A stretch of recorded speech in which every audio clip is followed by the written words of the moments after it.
Bienvenue à tous et à toutes qui êtes présents, mais aussi nous saluons nos frères et sœurs qui sont derrière leur écran et qui nous regardent.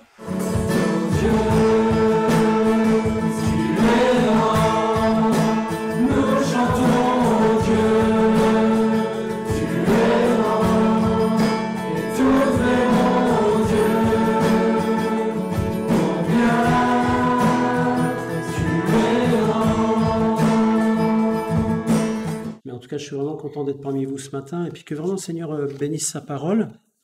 Alors le texte que j'ai eu à cœur de vous partager ce matin se trouve dans un texte magnifique qu'on appelle le Sermon sur la montagne. C'est un texte magnifique et je me lasse jamais de le relire et on va concentrer notre attention ce matin sur le chapitre 6, versets 19 à 34. Ne vous amassez pas des trésors sur la terre, où la teigne et la rouille détruisent, et où les voleurs percent et dérobent. Mais amassez-vous des trésors dans le ciel, où la teigne et la rouille ne détruisent point, et où les voleurs ne percent ni ne dérobent. Car là où est ton trésor, là aussi sera ton cœur. L'œil est la lampe du corps. Si ton œil est en bon état, tout ton corps sera éclairé. Mais si ton œil est en mauvais état, tout ton corps sera dans les ténèbres. Si donc la lumière qui est en toi est ténèbres, combien seront grandes ces ténèbres? Nul ne peut servir deux maîtres, car ou il haïra l'un et aimera l'autre, ou il s'attachera à l'un et méprisera l'autre. Vous ne pouvez servir Dieu et mammon. C'est pourquoi, je vous le dis, ne vous inquiétez pas pour votre vie, de ce que vous mangerez, ni pour votre corps, de quoi vous serez vêtu. La vie n'est-elle pas plus que la nourriture, et le corps plus que le vêtement? Regardez les oiseaux du ciel, ils ne sèment ni ne moissonnent, et ils n'amassent rien dans des greniers, et votre Père céleste les nourrit.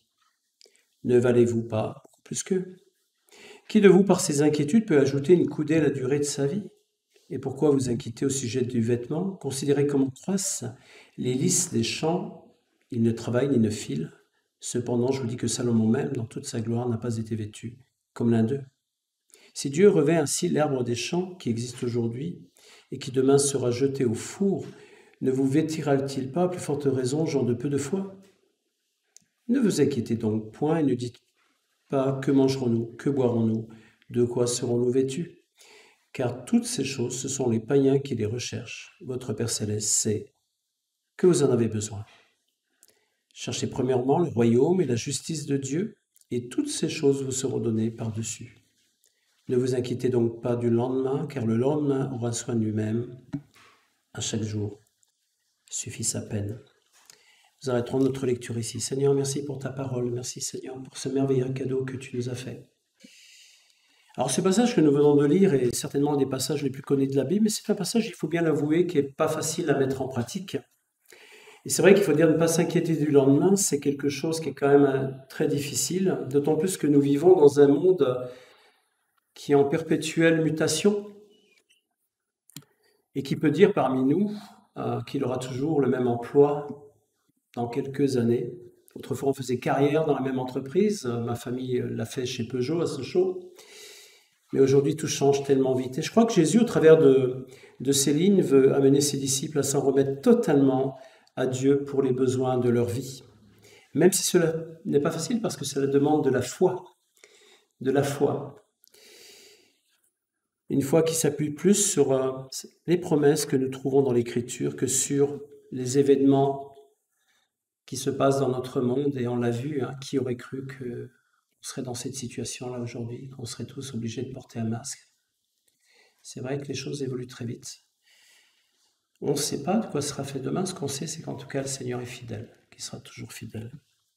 Alors Jésus commence par dire à ses disciples, ne vous amassez pas des trésors sur la terre où la teigne et la rouille détruisent et où les voleurs percent et dérobent. Mais amassez-vous des trésors dans le ciel où la teigne et la rouille ne détruisent point et où les voleurs ne percent ni ne dérobent, car là où est ton trésor, là aussi sera ton cœur. Alors, qu'est-ce qu'on peut peut-être se poser après cette lecture? C'est la suivante. Qu'est-ce que Jésus entend ici par trésor? Qu'est-ce qu'on fait un trésor?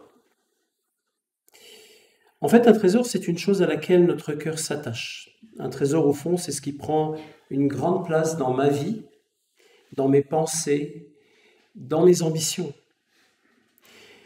Un trésor, en fait, c'est ce qu'on recherche le plus. C'est ce qui a le plus de prix à nos yeux. Et la question que Jésus pourrait nous poser ce matin, c'est qu'est-ce qui a le plus de prix dans ta vie? Qu'est-ce qui a le plus de prix dans tes yeux? À nos yeux. Si on vous posait la question à chacun d'entre vous, quel est ton trésor? Quelle est la chose qui a le plus de prix dans ta vie, à laquelle tu investis le plus de temps, de force et d'énergie? Qu'est-ce qu'on répondrait à cette question? C'est une question qui est quand même importante à poser, parce qu'elle va déterminer toute la suite aussi de notre vie chrétienne. Qu'est-ce qui a le plus de prix dans ta vie? Qu'est-ce qui est le moteur de ta vie? Quand Jésus parle de trésor ici dans ce texte, et vu le contexte de ce passage, il fait bien entendu référence aux biens matériels, à la richesse que ce monde peut nous proposer avec abondance. Un trésor, ça peut être beaucoup de choses. J'ai dressé une liste, mais je pense que si je vous interrogeais tous individuellement, vous auriez tous peut-être quelque chose en tête. La liste n'est pas exhaustive, mais je vais quand même en citer quelques-unes. Alors évidemment, quand on pense à trésor, on pense à l'argent. On pense à l'argent. Dans le village où on habite, le beau village de Provence, on habite à 30 km au nord d'Aix-en-Provence. Je discutais une fois avec le buraliste et je disais, mais ça a l'air de bien marcher vos jeux. Il me dit, oui. Les jeux à gratter, etc. Et il me disait, mais vous savez, il y a des gens qui dépensent des sommes colossales. Oui, je sais, ici, voilà. Il me disait, il y a des gens qui touchent le RSA, mais qui mettent tout là-dedans, quoi. C'est dans l'espoir de gagner le gros lot. Le gros lot. En Allemagne, par exemple, pays où est originaire ma femme, à Stuttgart, vous avez des personnes qui ont fait le choix, ouais, ça va aller? Ouais. Par exemple, d'attendre avant d'avoir des enfants pour pouvoir privilégier leur carrière professionnelle. Ce trésor, ça peut être évidemment les biens matériels, la maison, la voiture. Ça peut être aussi la beauté du corps. À une époque, quand j'habitais Strasbourg, j'étais tellement menu, tellement maigre que je me suis dit, bon, allez, on va quand même faire un peu de musculation. Et je m'étais inscrit dans un club et il y avait des gens qui passaient des heures, qui passaient tout leur temps libre à se muscler, à se regarder dans la glace, à prendre toutes sortes de produits pour prendre de la masse. Ça peut devenir un trésor. La chirurgie esthétique,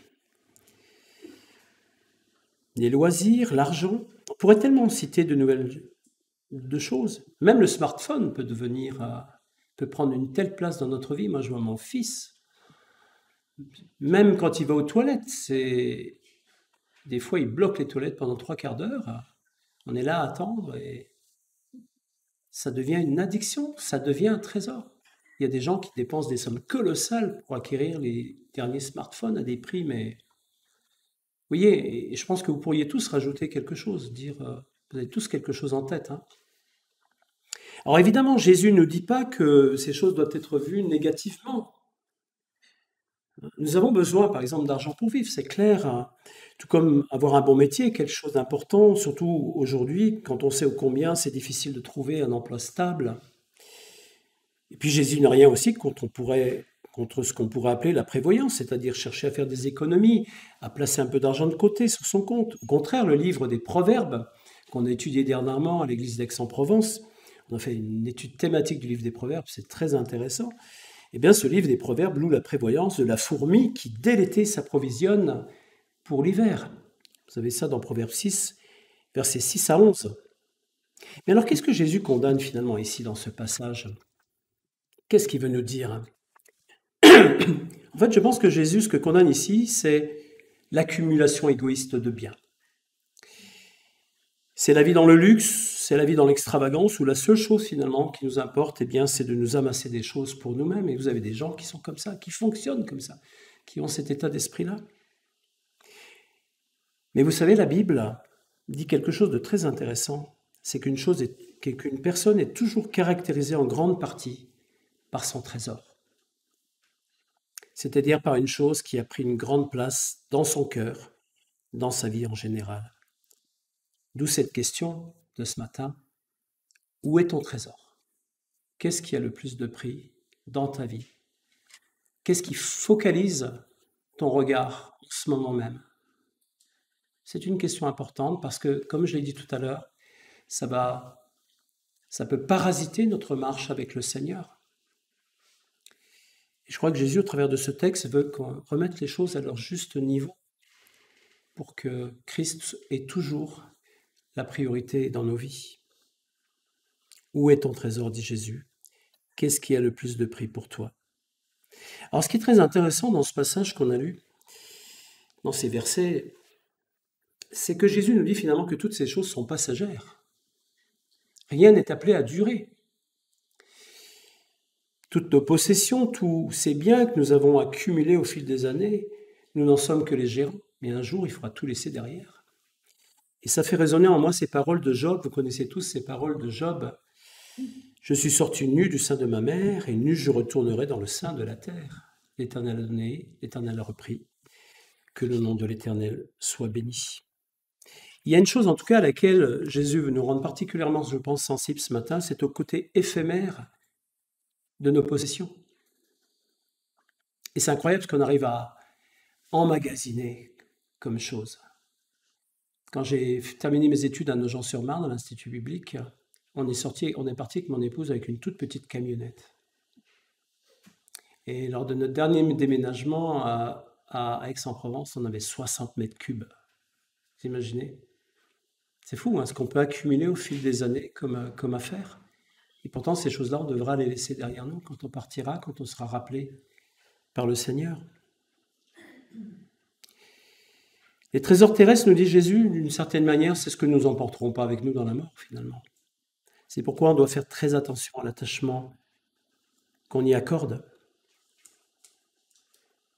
L'image de la rouille qu'on trouve en fait dans ce texte ici, et je trouve une image très intéressante pour montrer finalement le côté éphémère des choses, des richesses.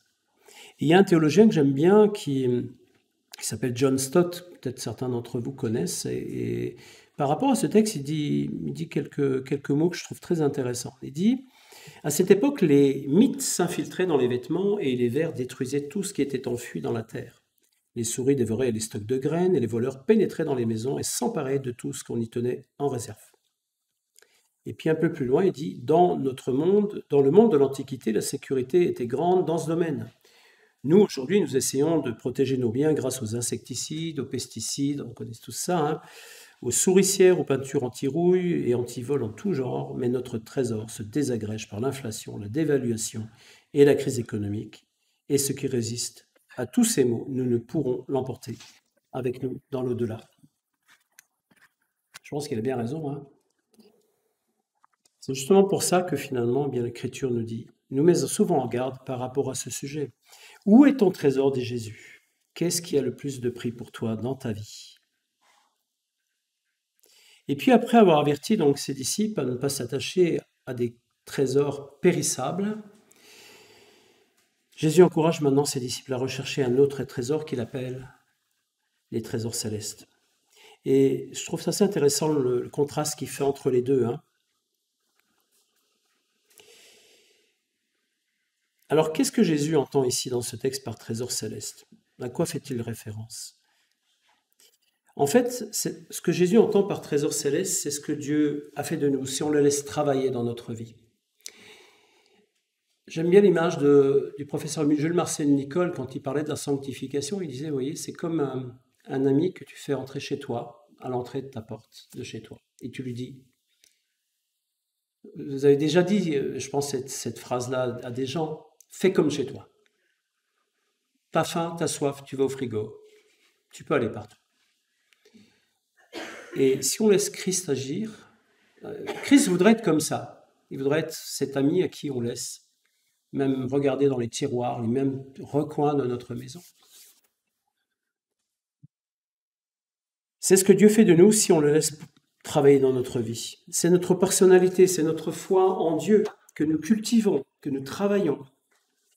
C'est notre vie de prière, c'est notre relation avec Dieu que nous verrons face à face. Ce sont nos actes d'amour. C'est ça les trésors célestes. C'est le bien que nous aurons fait aux autres. C'est notre témoignage qui aura conduit aussi les autres à Christ. C'est ça les trésors célestes dont parle Jésus ici. C'est les ailes que nous aurons eues à faire connaître Jésus-Christ tout autour de nous. Ce sont en fait toutes les activités temporelles que nous aurons faites ici-bas et qui ont une portée éternelle. Et vous savez, ça, personne ne peut nous le voler. On l'emmène avec nous. Personne ne peut nous le voler. Mais attention, Jésus ne parle pas ici de mérite, c'est pas ce que je veux dire, hein, parce que nous ne sommes pas sauvés par nos mérites, mais par la foi seule. Ce que nous rappelle d'ailleurs Paul dans Éphésiens 2, versets 8 et 9, hein, c'est par grâce que vous êtes sauvés par le moyen de la foi, ça ne vient pas de vous. C'est le don de Dieu. Ce n'est point par les œuvres, afin que personne ne se glorifie. Et puis toujours dans la même idée, au verset 22 à 24, Jésus parle maintenant de l'œil du corps. Alors ce que j'aime beaucoup chez Jésus, et je pense que vous pourrez tous dire la même chose, c'est les images qu'il emploie qui sont en même temps très simples, donc faciles à saisir, très simples et familières de chacun d'entre nous, mais qui sont en même temps d'une très grande profondeur. Voilà ce qu'il dit au verset 22 à 24, « L'œil est la lampe du corps, si ton œil est en bon état, tout ton corps sera éclairé. Et si ton œil est en mauvais état, tout ton corps sera dans les ténèbres. Si donc la lumière qui est en toi est ténèbres, combien seront grandes ces ténèbres? Nul ne peut servir deux maîtres, car où il haïra l'un, aimera l'autre. Où il s'attachera l'un, méprisera l'autre. Vous ne pouvez servir Dieu et Mammon. » En fait, dans ces lignes, c'est comme si Jésus voulait nous dire, et ça va dans le sens de ce qu'il a dit aussi précédemment, hein, où se porte ton regard? Sur quoi se portent tes yeux? L'œil est la lampe du corps, il éclaire la direction. En fait, Jésus nous dit que ce qui oriente notre vie, c'est notre regard. C'est vrai que quand on va dans des rues, hein, on voit les belles devantures de magasins et on passe devant un magasin où il y a des belles pâtisseries, d'un seul coup, clac, on est attiré. Hein. C'est vrai que la vue, c'est quelque chose de très important. D'ailleurs, l'Écriture parle beaucoup de la vue. Hein. Un frère, une fois, Alain Chouaquier, avait prêché, notre frère Alain Chouaquier qui est décédé malheureusement, mais il avait parlé des yeux pour Christ. Il avait fait toute une série, des mains pour Christ, des pieds pour Christ, une bouche pour Christ, des yeux pour Christ. Et j'étais assez étonné par le nombre de textes qui parlent de la vue. Hein, la vue, c'est ce qui oriente notre vie. Et Jésus nous rappelait que notre regard doit se porter prioritairement sur Jésus.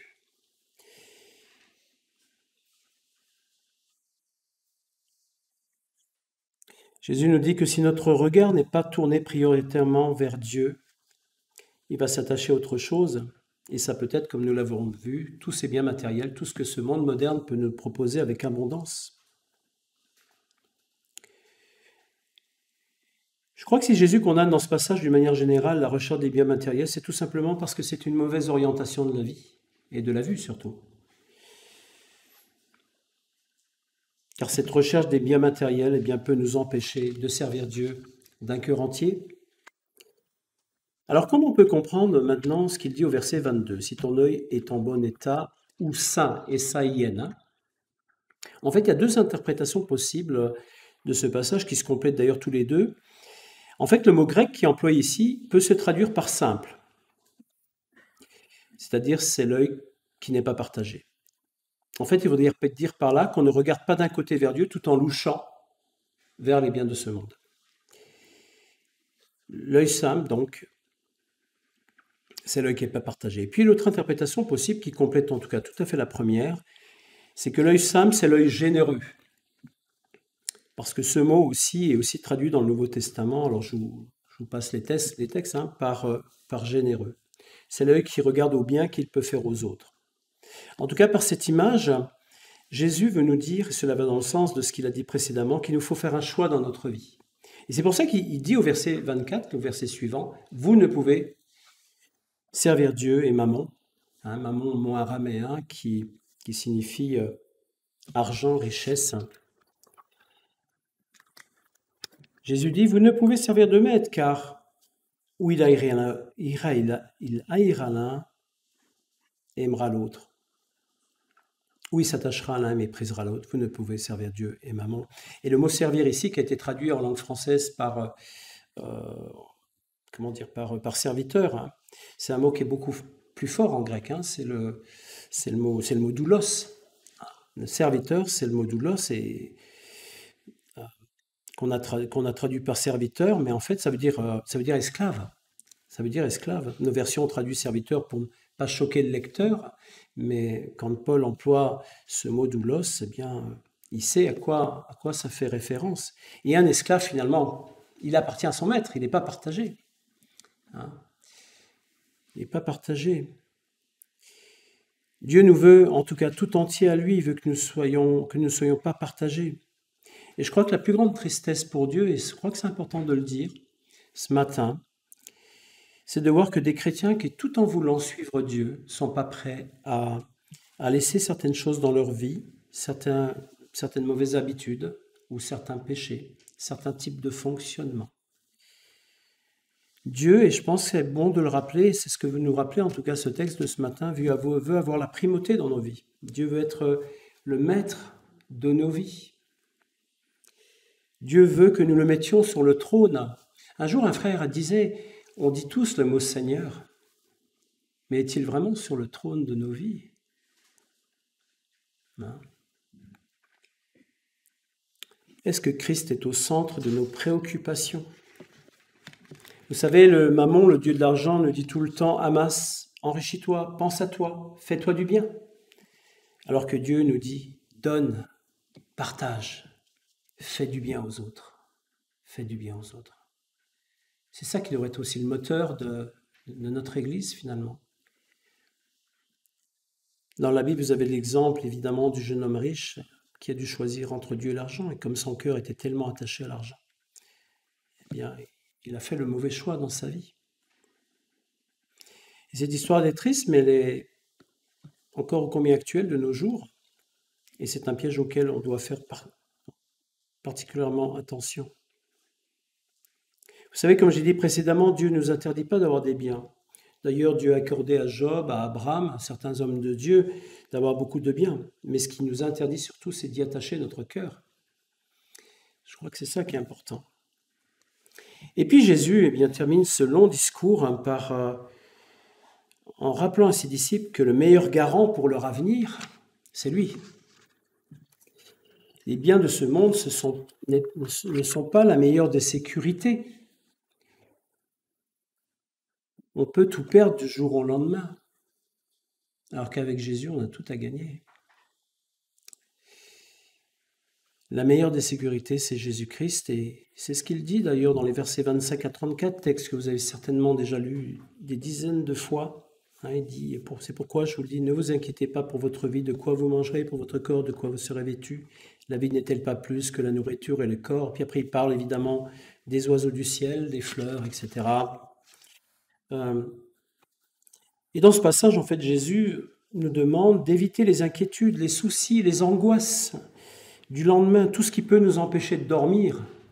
Des fois, on a des nuits très mauvaises. Vous savez, on a un peu un souci avec un de nos enfants et ça nous empêche de dormir. Et je dois apprendre à faire confiance au Seigneur. Seigneur, je te le confie, je te l'ai donné, je te fais confiance. C'est pas toujours facile, mais on doit apprendre à faire confiance. Il y a une phrase de l'écrivain Gilbert Cesbron que j'aime beaucoup qui dit ceci: choisir sa vie, c'est décider à l'avance ce qui va nous empêcher de dormir. L'inquiétude, c'est vrai, si on ne fait pas attention, peut nous ronger et nous faire tomber dans la dépression. Et je suis parfois triste de voir combien des chrétiens sont dominés par l'inquiétude et les soucis en tout genre.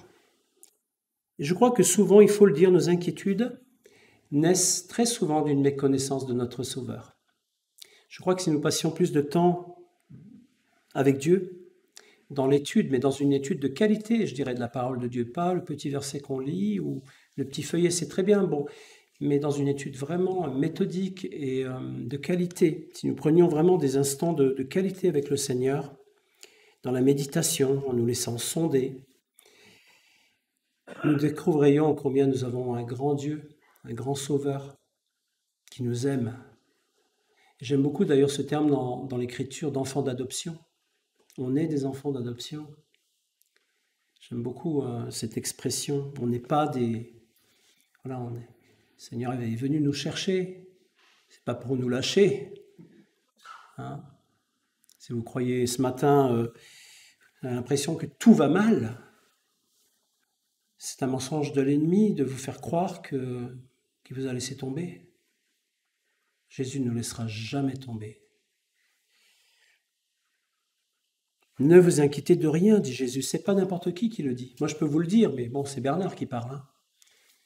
Mais c'est Jésus, ça a du poids. Toute parole que Jésus a prononcée dans l'Écriture a énormément de poids. Jésus ne parlait jamais pour rien. Tout ce qu'il a dit, c'est accompli. Jésus illustre évidemment dans ce passage la merveilleuse providence de Dieu. Même aussi, on pourrait aussi parler aussi de la merveilleuse providence de Dieu envers ceux qui ne croient pas en lui, qui lui crachent dessus. Ce qu'on appelle théologiquement la grâce commune. Dieu manifeste, donne aussi le soleil et la pluie, même à des gens qui ne lui rendent jamais grâce, qui lui crachent au visage. C'est une preuve de son amour aussi. Je l'ai rappelé à des gens, je lui dis, mais tu ne crois pas en Dieu, mais quand même, tu profites des bienfaits que Dieu t'accorde. Tu plantes dans ton jardin, parce qu'il a un beau jardin, il n'y a pas une herbe, mauvaise herbe pour ce jardin. Mais je lui dis, tu sais, tu remercies le Seigneur pour la pluie, pour l'eau. Dans le sud, en Provence, c'est vrai qu'au niveau de l'eau, on en a beaucoup souffert, et je crois aussi ici dans la région, l'été dernier, avec la canicule, c'est épouvantable. Les oiseaux du ciel n'amassent rien, c'est la fragilité même, et Dieu pourvoit à leurs besoins. Les fleurs, même si on aime beaucoup les fleurs, sans la providence de Dieu, bien, elles fanent, elles disparaissent.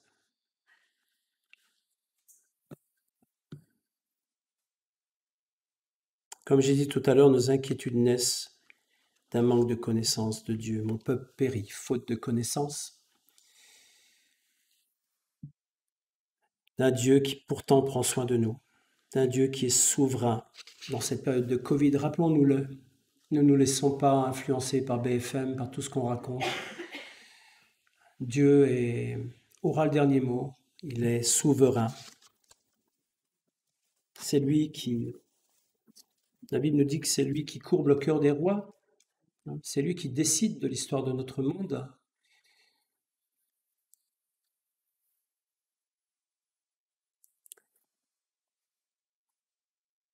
Et puis Jésus termine ce très beau passage qu'on n'a fait que survoler. Il y aurait tellement de choses à dire par ces paroles que je trouve super. Où il nous dit, verset 33-34, « Cherchez premièrement le royaume et la justice de Dieu, et toutes ces choses vous seront données par-dessus. Ne vous inquiétez donc pas du lendemain, car le lendemain aura soin de lui-même. À chaque jour suffit sa peine. » En fait, ce que Jésus veut nous dire tout simplement ici, c'est que la chose qui devrait finalement, que la chose qu'on devrait rechercher pour notre vie, avant toute chose, avant les choses matérielles, eh bien, c'est sa volonté, et à lui rendre gloire. C'est ça qui devrait être le leitmotiv de notre vie, qui devrait être la priorité de Jésus-Christ. Et alors, Dieu s'engage. Si tel est le cas, mais Dieu s'engage à pourvoir à nos besoins. Dieu se charge du reste, on pourrait dire. Dieu se charge du reste. Cherchez premièrement le royaume et la justice de Dieu, et toutes ces choses vous seront données par-dessus. Vous savez, frères et sœurs, Dieu aime faire du bien à ceux qui le glorifient. Parce que Dieu est bon, et lorsqu'il donne quelque chose, il ne donne pas à moitié. Dieu donne toujours selon sa nature. Quand il donne quelque chose, il donne toujours ce qu'il y a de meilleur. Et moi, je peux vraiment témoigner et confesser, demander pardon. Des fois, des fois dans certaines situations, j'ai douté, mais des fois, Dieu a fait bien au-delà de ce que j'avais pu espérer. Ne doutons jamais de Dieu. La pire arme du diable, c'est de nous faire douter de la fidélité de Dieu. C'est un menteur, c'est l'accusateur. Et il y a un terme qui le qualifie très bien, c'est un meurtrier. Il n'est pas venu avec de bonnes intentions.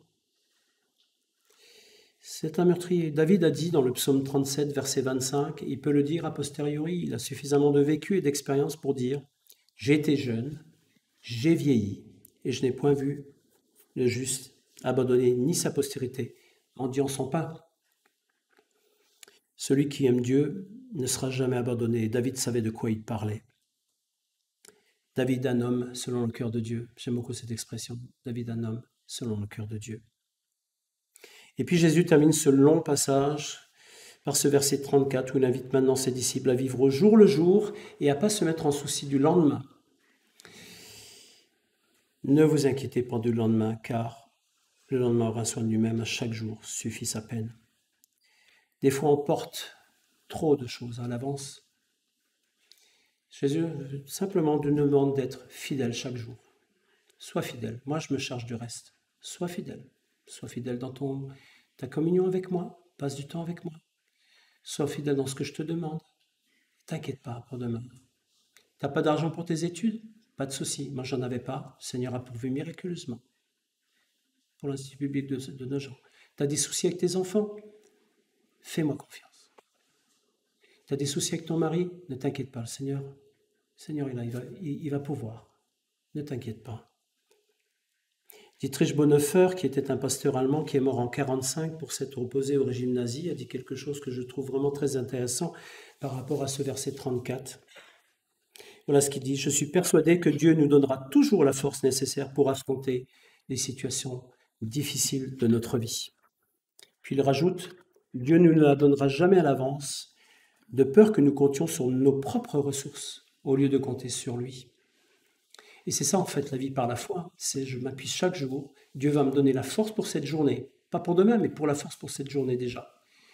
Et voilà, je te fais confiance, Seigneur. Ne pas s'inquiéter du lendemain. Voilà en tout cas notre défi à tous. Je reconnais que c'est pas facile, mais c'est cela que le Seigneur nous demande. Et ça, la fidélité de Dieu est bien plus, je dirais, c'est celui qui mise sur la fidélité de Dieu, eh bien, c'est bien plus sûr que tous ces biens qu'on peut emmagasiner, parce que Dieu est un Dieu fidèle. Amen.